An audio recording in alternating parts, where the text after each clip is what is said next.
Hi guys, alam nyo ba kung ano to? Yung buhok ng mais. Yung sa loob niya, tsaka yung dun sa may ano niya, tip niya. Kinuha ko nung bumili ako ng mais. Ayan, kinuha ko to separate. Maganda daw tong gamot. Ewan ko kung anong magagamot nito. Pero try natin, di ba? Wala namang masama sa pag-try. Ayan, dito ko siya ilalaga. Pero hugasan ko muna bago ko siya ilaga para mas malinis, 'di ba? See you later. At ayun na nga guys, nagpapakulo na ako ng tubig. Tapos ito naman binabad ko siya. Pero nahugasan ko na tsaka ako binabad. Ngayon ilagay na natin diyan sa pagpakuluan natin. O tingnan nyo, malinis, 'di ba? Yung tubig niya. Maganda daw pala ito sa kidney, guys. Ayan.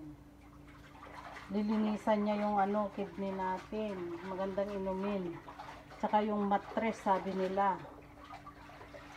Ayan. Ang bango, parang mais na rin, di ba? Ayan, guys, kumukulo na siya. O, tingnan niyo. Amoy mais talaga.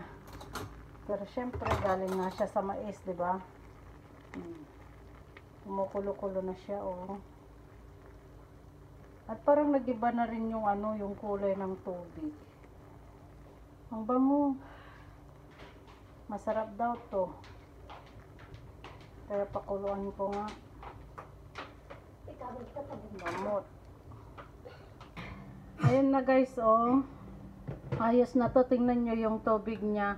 Medyo yellowish na. Tingnan nyo. Ayan. Napakuluan ko na itong buhok ng mais. Ayan na yung nakuha ko. Mamaya ko isasalin sa tumbler ko, guys. Ayan. Thanks for watching, everyone.